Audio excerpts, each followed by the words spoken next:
Hi, I'll tell you a story, children, about the rhinoceros rapture. God saved all his animals two by two, and he put them up in heaven to do. But the rhinoceros was really heavy and large, so the angels left him to wait on Mars. He found he could fly around in the sky, so he flew to the moon and watched the other animals go by.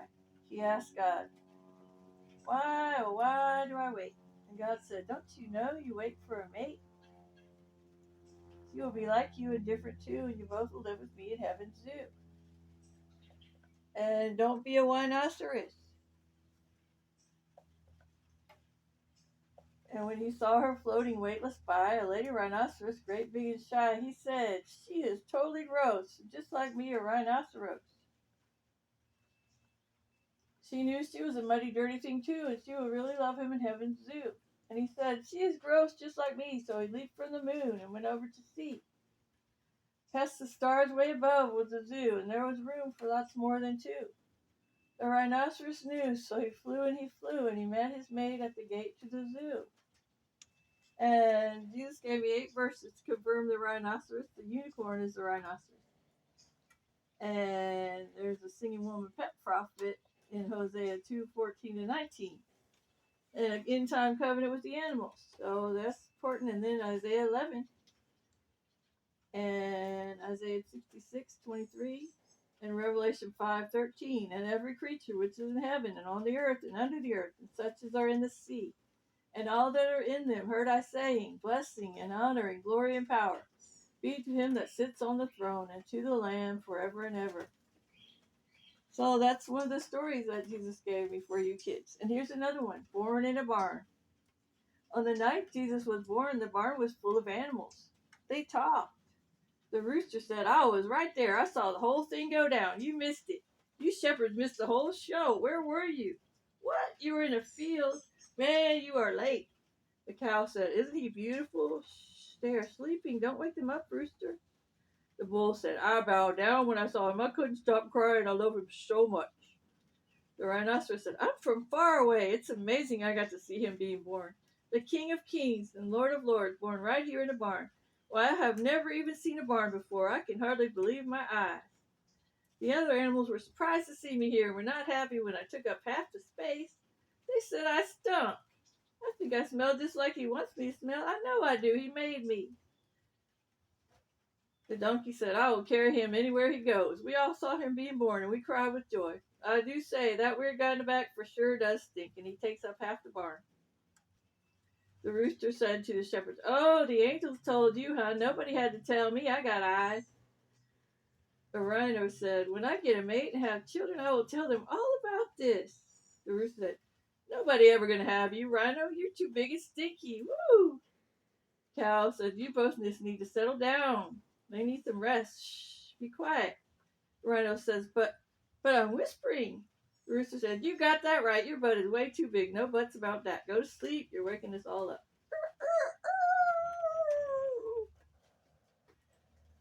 "Look at me. I'm so handsome. I got 10 hands. Nobody ever gonna look at you. Give it up."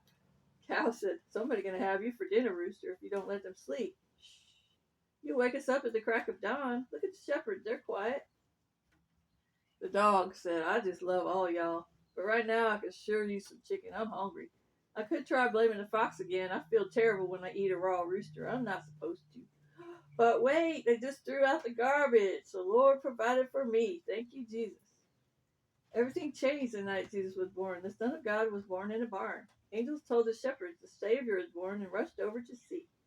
He slept peacefully, not thinking of the suffering ahead of him, dreaming about a beautiful pearl he would give everything for. That's you, a valuable pearl.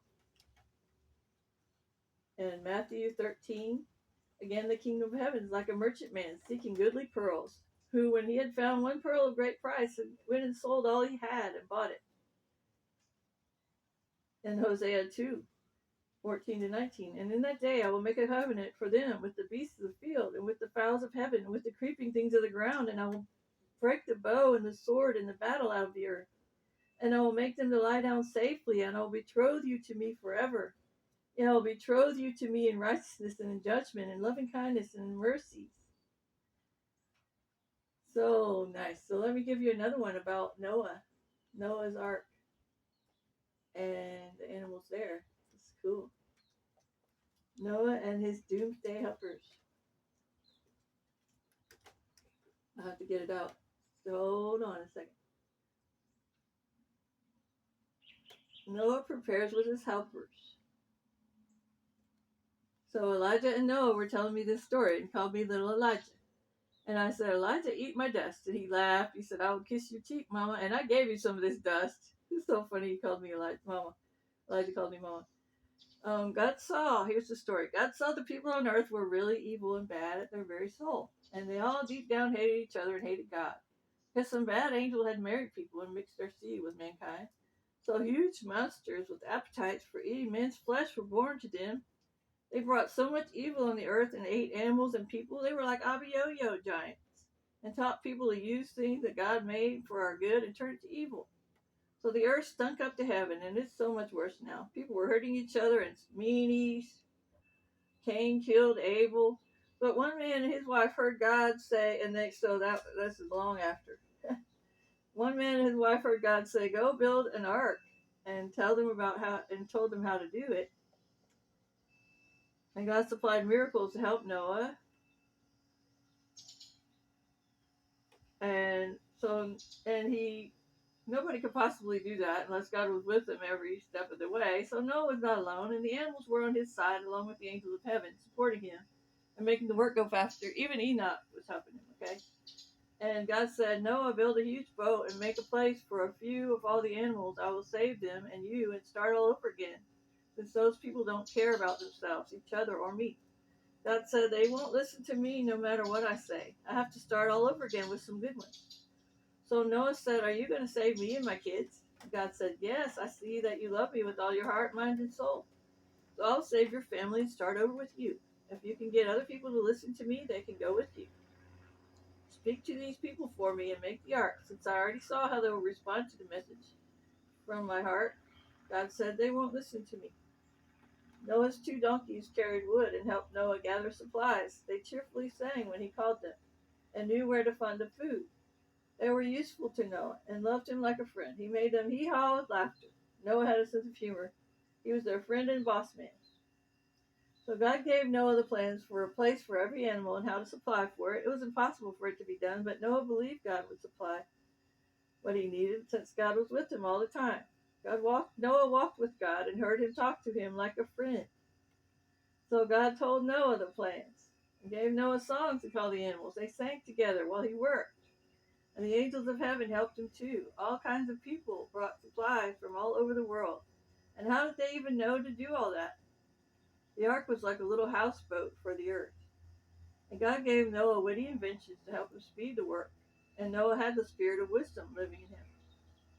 So the tools were really good for Noah. He knew the technology of the day, so every good thing was at his disposal. He had the keys to the storehouse of heaven. And God multiplied everything he put his hand to do. While he built it, God was with him, talking to him, singing with him, giving him advice. They sang together songs to call the animals. So the animals heard, and the angels gathered them together. It was impossible to do this for anyone on earth, and it did happen. So Noah worshipped while he worked, and it made the time go by fast. And he was happy to serve God, and God was happy with Noah. All the animals on the boat had heard God calling them to come to the boat, and they came running. They all knew God and didn't eat each other. When the animals got to the ark, they were running away from the nasty eater beasts. They all ran to their assigned places except a few, who took the best spot reserved for others, and they had to go to latrines to live. The pecking order is real among the animals. The rest of the animals were so relieved to be safe they rested quietly for a few hours while God closed the door. When they woke up, they sighed in relief and sang songs of thanksgiving to God, and God blessed them with manna from heaven. He had food for them. They all ate the same food, and it was special food for heaven, very nutritious from heaven, very nutritious and full of life. They had games to play. The elephant played tic-tac-toe with the giraffe. One mouse tickled the elephant's toes, and the other mouse tickled his feet. This might explain why elephants can be spooked by mice. Nothing hidden will not be revealed. There's always an explanation. The animals knew they all had to get along and not eat each other because they were irreplaceable. So they groomed each other, talked and sang and told jokes. The monkeys made sure there were only 2 fleas and 2 mosquitoes. Noah sent out a raven. He said, after the ark stopped moving, let's see what's left out there. And the raven volunteered loudly, send me, I really want to see, and pestered Noah so much he said, I don't know about you. Sometimes you scare me, Raven. You take it way too far, but I'll try it since I don't have anybody else who can see far like you do, except the dove. And she's busy laying an egg right now. So go on out there and see how you do. I could spare to you, lose you, since you have pestered me endlessly. Go on out there, and I hope a shark eats you. So out goes the raven, squawking, and feathers flying. He looks all over, and the angels helped him see far. But he didn't find a place to sit down and got tired and said, I'll go back. Maybe Noah has cooled down and he will let me back in. I can try to promise never to bug him again. But wow, I can hardly help myself. I'm a raven. I can't shut my squawking off. So the raven turned back to Noah and flew home as fast as he could go. And the whales, porpoises, and fish of the sea leaped around in the air and sang to him. But some did try to eat him. The swordfish said, come here, Raven, and sit on my sword. Let me look at you closer. The raven was way too smart for that. He laughed and said, oh, no way, Jose. That ain't the way that I play. So you big jerk can go away. Who do you think I am, the gingerbread man? You can't eat me, ain't no way. And he flew on, and Leviathan rose up and smiled at him. He squawked and tried to go faster, but Leviathan was munching on some seaweed, and it looked delicious after all that manna. So the raven swooped down and grabbed a mouthful. He looked closer at Leviathan. He saw he was a happy, funny creature that God had made. He said, hi there, you're so cute. I just want to squeeze you and hug you. Leviathan said, what? I'm a scary swamp monster. I got fire coming from my mouth. Why do you want to be friends with me? Raven said, you play with God and you only answer to God. He provides for you and you're free to eat seaweed and play around in the water. You praise his holy name all day. I would love to be you. Leviathan said, did you see my friend the behemoth on the boat? The rhinoceros? Is he all right? I remember when he heard God call him and he was so excited about it. The other animals wanted to kill him. They were jealous and angry with him. The raven said, yeah, he's always all right. You know, he had a dream of going straight to heaven with his old lady. That dude is righteous and he's useful like a donkey. Some animals are just so useful like me. I do squawking and flying. What do you do, Leviathan? Leviathan said, me, I breathe out fire. I sing, I play, I joke around with God. I do whatever he wants me to do. I only answer to God. I'm not the kind of monster you think I am. I'm just a creature. They said goodbye. See you later. Come back soon. And the raven flew on. He pecked on the window and Noah let him in. I will never bug you again.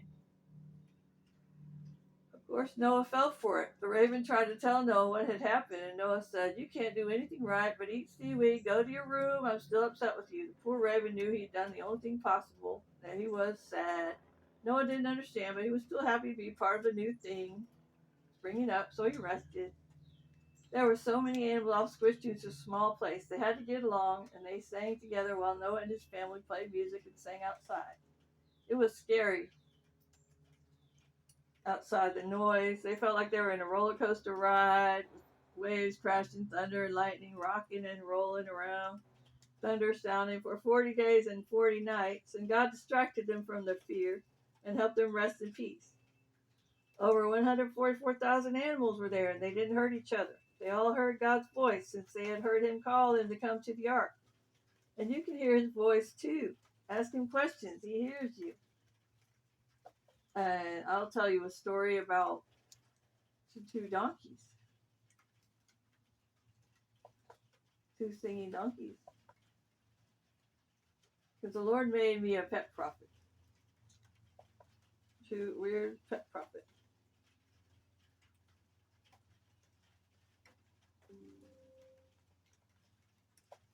Oh, I'm running out of batteries in my computer. So I guess I'll tell you this singing donkey story another time. It's pretty cool though. Oh, about the two witnesses. There's a bunch of stories. I'll tell you more stories later.